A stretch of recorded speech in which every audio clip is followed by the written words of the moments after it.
This video focuses on whole numbers, the first arithmetic readiness lesson for beginning or elementary algebra.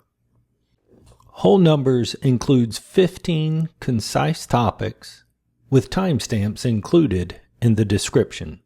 Let's get started. Writing expressions using exponents. In this example, we're asked to rewrite 5 times 5 times 5 using an exponent, and to write numbers with exponents, we'll recall that the number that is being multiplied is called the base, and that's written at a normal size, but then the exponent is written smaller and in the upper right hand corner, and that the exponent indicates how many times the number is written for multiplication.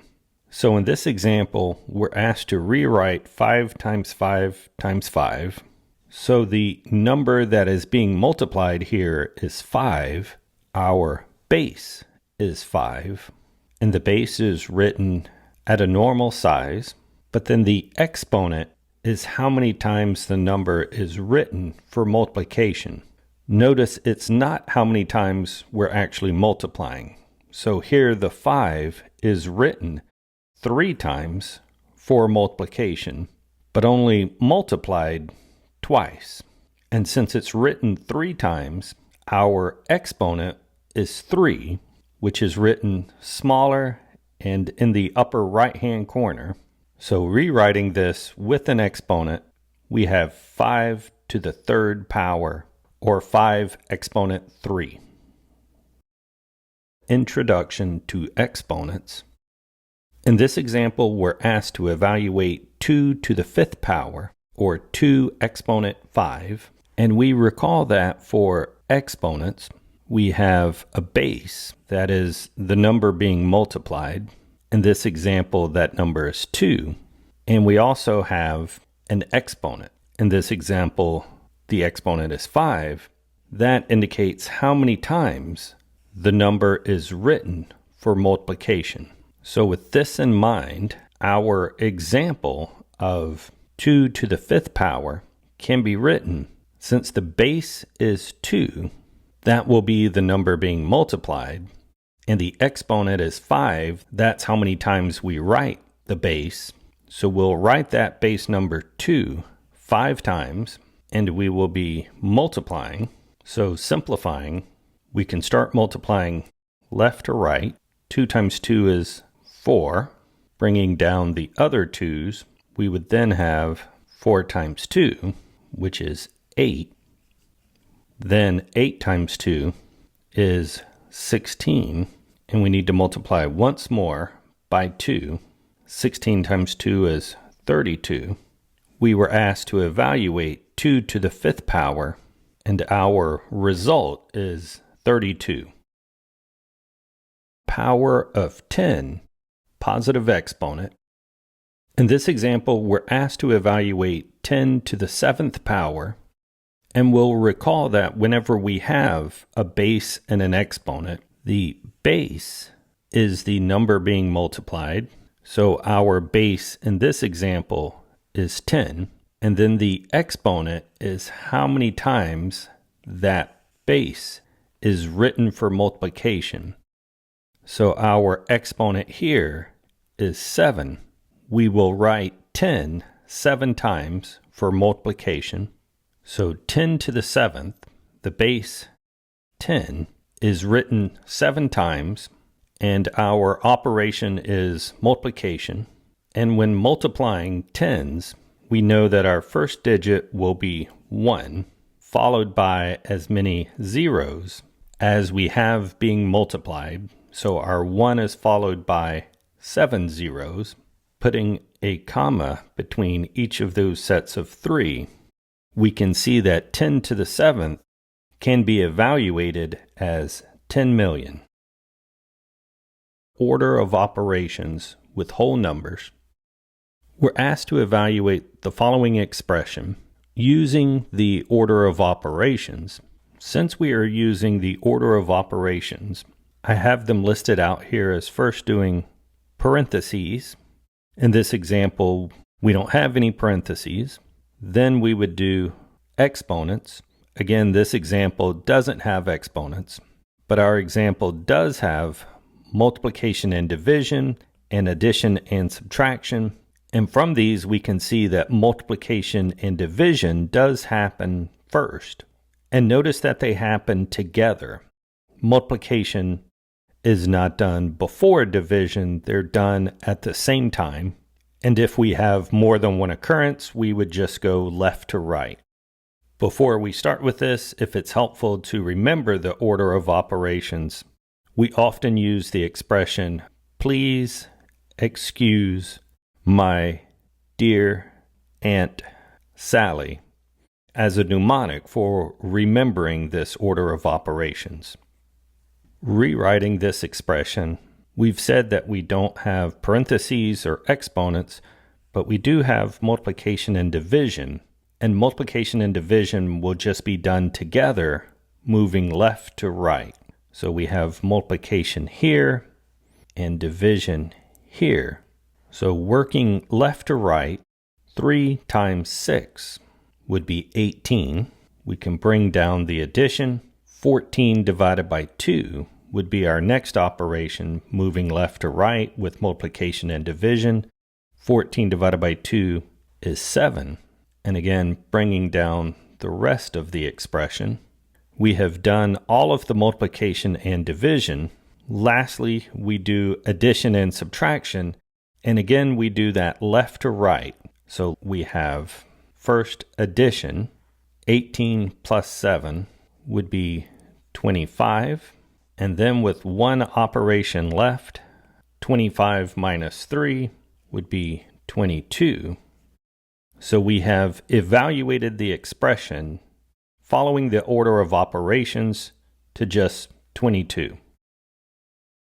Order of operations with whole numbers and grouping symbols. We're asked to evaluate this expression, and to do so, we'll need to use the order of operations. We can see that parentheses are to be done first. However, in this example, we have the large bracket parentheses, as well as another parentheses inside of it. And with these sort of nested parentheses, we always work from the inside out.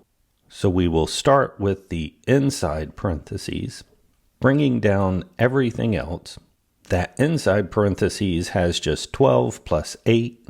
So starting with that operation, 12 plus 8 is 20. And from here, we can turn our attention to the larger bracket parentheses, which has both division and addition. And looking at our order of operations, multiplication and division gets done before addition and subtraction. So we would start by doing 20 divided by 4. Again, bringing down everything else. 20 divided by 4 is 5. And at this point, we still have a parentheses symbol with just addition inside of that. Doing the addition, 5 plus 4 gives us a 9. And since we no longer have any operations inside of the parentheses, we can drop the parentheses. And from here, our only operation is multiplication. 3 times 9 is 27. We have followed the order of operations, doing one step at a time, simplifying the expression to be just 27. Order of operations with whole numbers and exponents, basic. We're asked to evaluate this expression where we have 1 plus 3 inside parentheses being squared and multiplication by 5. And following our order of operations, we know to start with parentheses. And since we do have a parentheses here, we'll start by adding 1 and 3. 1 plus 3 is 4. And I'll bring down the rest of those operations. With no more parentheses, we'll move to exponents. We have the 4 raised to the second power, and 4 squared is 4 times 4, which is 16. Again, bringing down the last operation. With no more exponents, we move to multiplication and division. Multiplication is our last operation.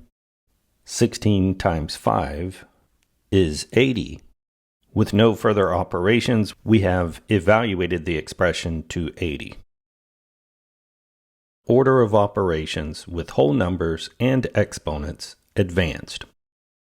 We're given this expression to evaluate, and using our order of operations, we know to start with parentheses, and we do have parentheses in this example, so we'll be starting with what's inside the parentheses. However, inside the parentheses, we have addition, multiplication, and an exponent. And after parentheses, we know that exponents are next. So our first step will be to evaluate that 6 squared, bringing down everything else. 6 squared is 6 times 6, or 36.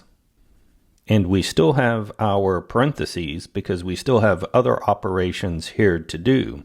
Continuing to work inside that parentheses, I can see that I still have addition and multiplication.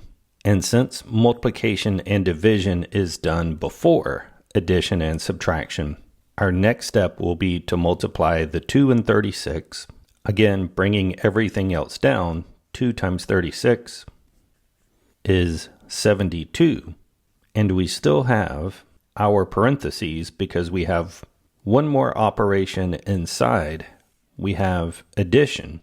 Adding the 5 and 72 gives us 77. We have finally evaluated everything inside that parentheses. We now have just 2 operations left, and since exponents are next after parentheses, we will evaluate this 9 squared to be 81, and we still have to subtract the 77. With just that one operation left, 81 minus 77 gives us 4. And since we have simplified as much as possible, 4 is our final answer. Evaluating an algebraic expression, whole numbers with 2 operations. In this example, we're asked to evaluate d minus 5 times c, and we are given the fact that c is 3 and d is 49. So we will be replacing c with its value 3 and replacing d with its value 49. So if d is 49 and c is 3, the operation between the 5 and the c is multiplication. So that would be 5 times 3. We've done these 2 substitutions, and since we have 2 operations, subtraction and multiplication, order of operations has us doing the multiplication before the addition and subtraction. So multiplying 5 and 3 is 15, bringing down the 49 and subtraction. We have just 49 minus 15, which we can simplify to 34. We've simplified as much as possible. 34 is the value of this expression when c is 3 and d is 49.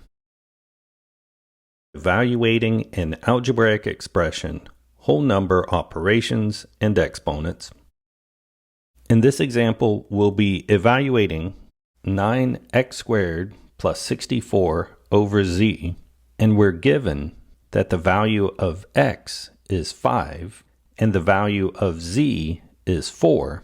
So I'll be replacing x with 5 and replacing z with 4 and simplifying.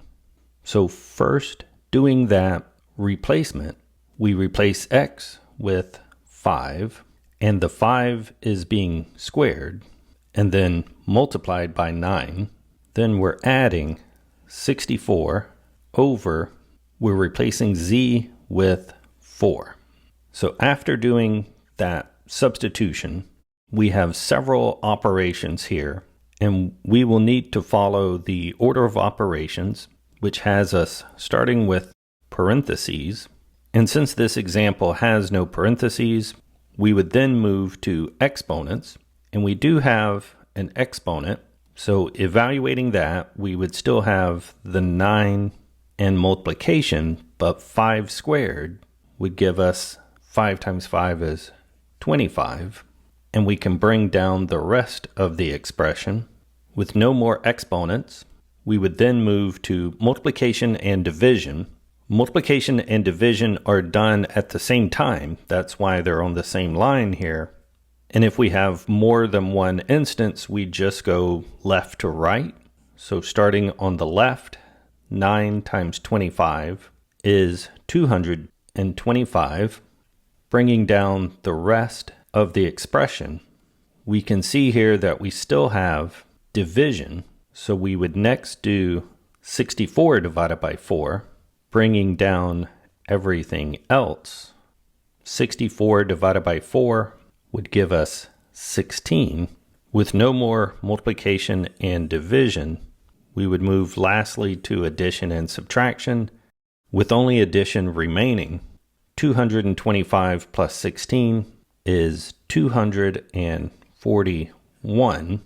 We have followed the order of operations and simplified as much as possible to get 241. Prime numbers. In this example, we're given this list of numbers and we're asked to put a check next to the ones that are prime numbers. And we'll start by recalling that prime numbers are only divisible by 1 and themselves. So when looking at a number, our question is, can we divide it by something else other than 1 and itself? If so, then that number will not be prime. Our first number here, 8, is divisible by 1. It's also divisible by 8. However, it's also divisible by 2. And since it's divisible by something other than 1 and itself, then it will not be a prime number. Our next number is 17. 17 is divisible by 1. It's divisible by 17. However, it's not divisible by anything else. It's only divisible by 1 and 17. So 17 is a prime number. Similarly for 19, 19 is divisible by 1 and 19, but I can't divide it by any other number and not get a remainder. So 19 is also a prime number. 24 is divisible by 1. It's divisible by 24, but it's also divisible by a lot of other numbers. It's divisible by 2. It's divisible by 3, 6. It's divisible by 8, 12. And the important thing is that it's divisible by numbers other than just 1 and itself. So it is not a prime number. 26 is divisible by 1 and 26, but also by 2 and 13. So again, not prime. 27 is divisible by 1 and 27, but it's also divisible by 3 and 9. And since it's divisible by numbers other than 1 and 27, then it is not prime. So of this list, only 17 and 19 are prime numbers. Prime factorization. And in this example, we're asked to write the number 44 as the product of prime factors. And we know that prime numbers are only divisible by 1 and themselves. So for the number 44, my question is, can I write it as the product of two numbers, and then are those numbers prime? And the first thing that I notice is that I can write 44, it's an even number. I can write it as the product of 2 and 22. And here 2 is prime, it's only divisible by 1 in itself. However, 22 is not prime. So then I ask, what two numbers can I use to multiply to get 22?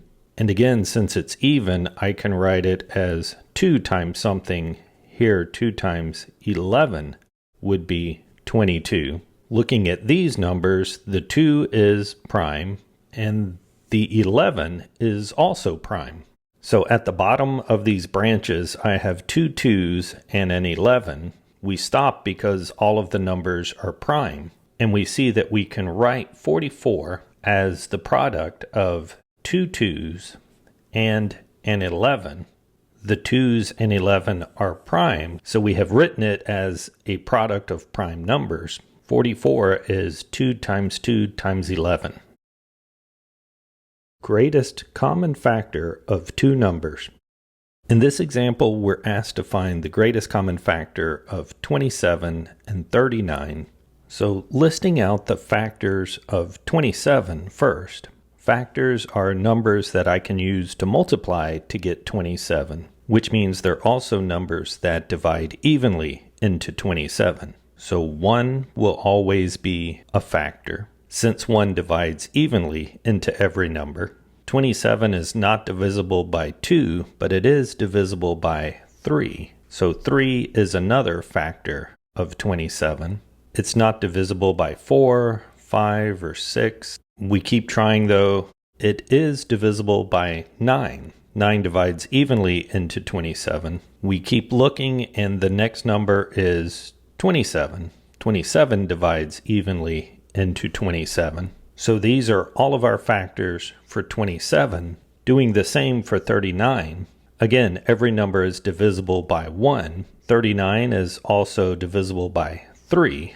3 goes into 39 13 times. So 39 is also divisible by 13. And the only other number that divides evenly into 39 is 39. So if we were looking for common factors, 1 is always going to be a common factor. And sometimes it may be the greatest common factor. But here we also have 3 as a common factor. And since we are looking for the greatest common factor, then 3 is the largest of those common factors. So we would say that the greatest common factor, or GCF, of 27 and 39 is 3. Least common multiple of two numbers. In this example, we're asked to find the least common multiple, or LCM, of 6 and 10. And to do so, I'll list out the multiples of 6 and the multiples of 10, and look for the smallest one that they have in common. Starting with 6, to list the multiples, I would start with 1. 6 times 1 is 6. 6 times 2 is 12. 6 times 3, 18. And I'll list a few more. 6 times 4, 24. 6 times 5 is 30. And while I could keep going, I can see that 30 is also a multiple of 10. And so when I start listing the multiples of 10, starting with 10 times 1, 10 times 2 is 20, 10 times 3, 30. And again, while I could continue listing multiples, I already recognize that 30 is a common multiple. And while I could find others if I kept listing out multiples, I can tell that 30 is going to be the smallest. So the LCM of 6 and 10 is 30. Least common multiple of three numbers. In this example, we're asked to find the least common multiple of 2, 7, and 3. And to do so, I could list out the multiples to find the smallest multiple that they all share. But since I have three numbers, I'm actually going to start with the largest number, 7, and say that 7 times 1 is 7. And before continuing, I'm just going to ask, is 7 a multiple of 2 and 3? In this case, and it's not, so I would need to continue. Next, we would do 2 times 7 is 14. Is 14 a multiple of 2 and 3? 14 is a multiple of 2, but it's not a multiple of 3. So again, I would continue. 3 times 7 is 21. 21 is a multiple of 3, but it's not a multiple of 2. So continuing, 7 times 4 would be 28. Again, 28 is a multiple of 2, but not 3. So I haven't been able to find a number yet that's a multiple of all three. Continuing, 7 times 5 is 35. 35 is not a multiple of 2 or 3. Next, we would have 7 times 6, which is 42. 42 is an even number, so it's a multiple of 2, and it's also a multiple of 3. So what that means is that if I listed out the multiples of 3, eventually I would get to 3 times 14, which is 42.